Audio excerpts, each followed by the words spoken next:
Hey guys, welcome back to my channel, ThatSoRay, and let me just say I miss saying that so much, and it's so amazing to be back and to be editing videos and just sharing myself and my life out there with you guys, and I can't wait to film more. Today's video I am going to be doing something creepy and doing something that I don't know if I can do it, just because I hate scary stories. I hate scary, realistic stories.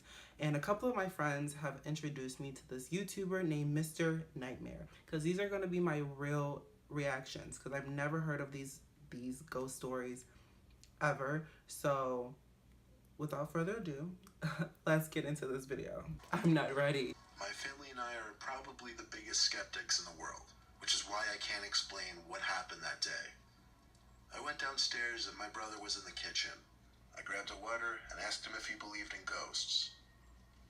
He shook his head, but told me a story about something that he thinks may seem paranormal. Then I looked at him and asked, "Did you ever try to scare me when I came home from school?" I planned on asking that question to follow with my story. "Once," he said. Somehow that calmed me down, and I wasn't going to bring anything else up because I thought it was some kind of closure. He continued by saying, "But all I did was shoot a Nerf gun bullet at you while you were on the computer." I wish he didn't say that. Why? That wasn't what happened to me in the 7th grade. I do remember him shooting a Nerf gun at me, but it felt inferior to what I was about to tell him. What I continued happened? to speak with him about the story that follows. It happened in middle school when I was in 7th grade and recently started off the new year. Okay. I came home that day and went to my bedroom, where I sat in my bed and put in earbuds to watch YouTube videos. My mom had called me to tell me that my brother would be gone or would be leaving soon to go to a friend's house. My parents also worked late, which means I would be home alone. I was a very quiet kid when no one was around, because I always had this fear that there could be someone in the house with me. If I didn't make much noise, then they couldn't find me, right? Who knew that suspicion could have possibly been true? I paused my YouTube video and headed to the bathroom. My house has a very weird layout. I'll try to explain what the important parts of this story looked like. Okay. If you were in my bathroom facing the door, you could step out and take a left, and my brother's room would be to your right at the end of the hallway, which was a short hallway.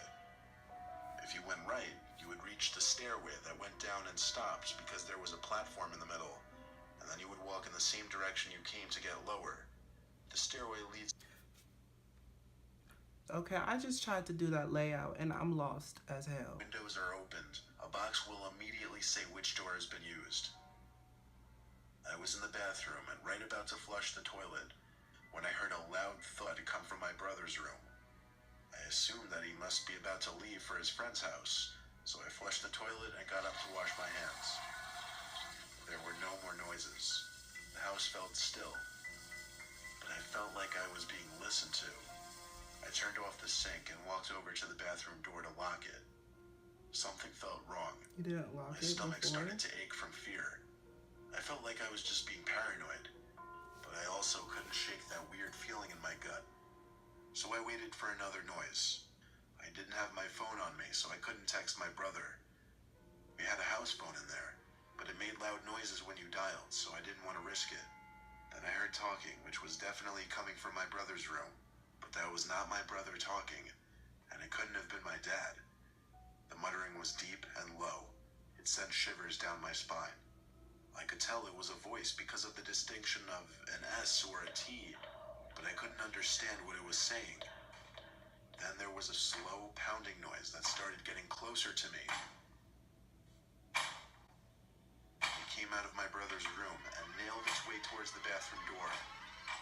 It stopped dead in its tracks right at the door. That's when you grab that little air freshener can bottle and you throw it against his face. Busted in, I could get away to leave. I couldn't fight whoever it was. He said get away to leave. Like he just go walk out after the ghost has done been dead and he just go walk. No, we just go run. I could hear them making their way to the stairway, and then it stopped. I heard a loud crashing noise from what I thought was the middle platform of the stairs, and then again at the bottom. Then the muttering stopped, and the loud pounding made its way to the door. I heard the door open and close, and I heard the alarm go off for the door as well. To the left of me towards the ground is a laundry chute that led to our laundry room. If someone were to get from the main floor to the laundry room, it would definitely take over 30 seconds. But about 10 seconds after the door opened and closed, a vicious jabbing noise pounded at the small laundry chute door. I stood there in awe, not sure what to do. It sounded like someone took the end of a broom and reached up there to stab at the door. Is anyone getting hot? Am I the only person that's getting hot right now? I'm getting sweaty. Can you call the police on ghosts? Can ghosts go to jail for what is it called? When you enter your house unexpectedly? Is that the word? There's a ghost in my house and I need you to get rid of them. Who do you want me to call? Oh. My name's Alyssa. Hey, girl. I was 16 years old at the time, living with my mom in a crappy Bronx, New York apartment. New York. Living in the Bronx was definitely an experience, not a good one. Always sketchy characters around, usually scary to walk alone at night, small apartment, and creepy neighbors. I don't mean that as an understatement. Our apartment was the second to last one in a hall on the 7th floor. And our neighbor, the owner of the last apartment in the hall, seemed to always be sitting outside his door, sitting on the windowsill. He would always make a point of looking at me when I entered the apartment, even when I would be with my mom. My mom told me to stay away from that man. We never even knew his name. He was a black man in his 60s, very little hair left, but his remaining hair was gray. He always had the same emotionless expression on his face when he looked at me. And then one day, it started.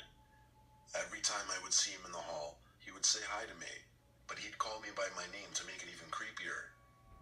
I wasn't exactly sure how he got my name, but I never asked. There was one night that my mom was working the night shift, so I'd be home alone all night and cringe because of my own stupidity, because I foolishly nodded yes. He didn't say anything after that. He just slowly nodded his head. I didn't say anything else either. I simply walked inside and shut the door. I had enough of his creepy ass for one night.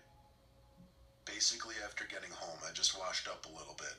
You just washed up a little bit, not a lot of bit. Like, just a little bit. I was in the shower. I heard a weird rumbling noise.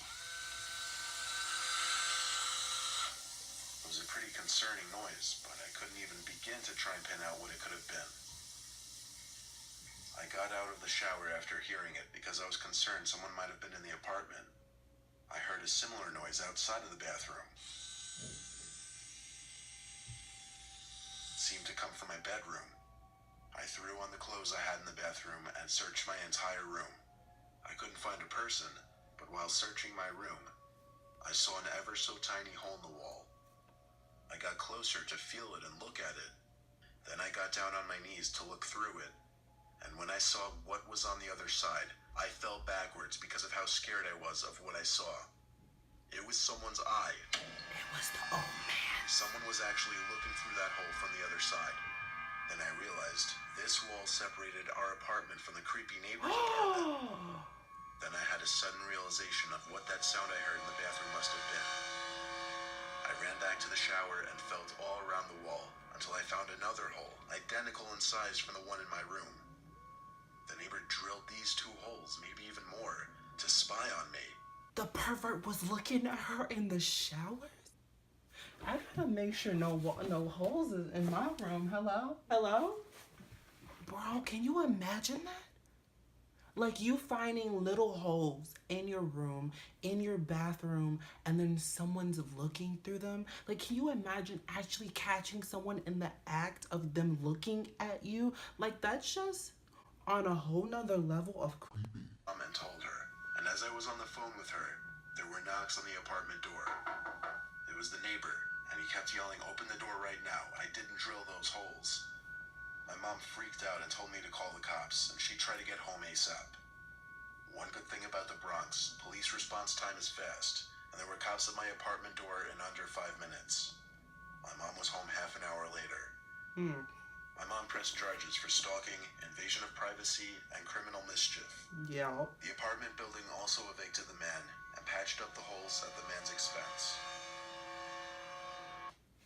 So if he said that he never drilled those holes, then who drilled them holes at home? Because only pimps can drill holes, okay? That's the end of that video. Let me just tell you, Mr. Nightmare is very scary. I don't like him. That was the end of this video. I hope you guys like it. And if you did like it, give this video a thumbs up. And don't forget to subscribe. All my social medias are in the description box below and on the next slide. So if you want to see something else, like another reacting to these, or just me doing something, I want to do a Halloween makeup. Like if you want to see that, please comment and just keep subscribing. We are at 300 subscribers and we need to grow, okay guys? So until next time, peace.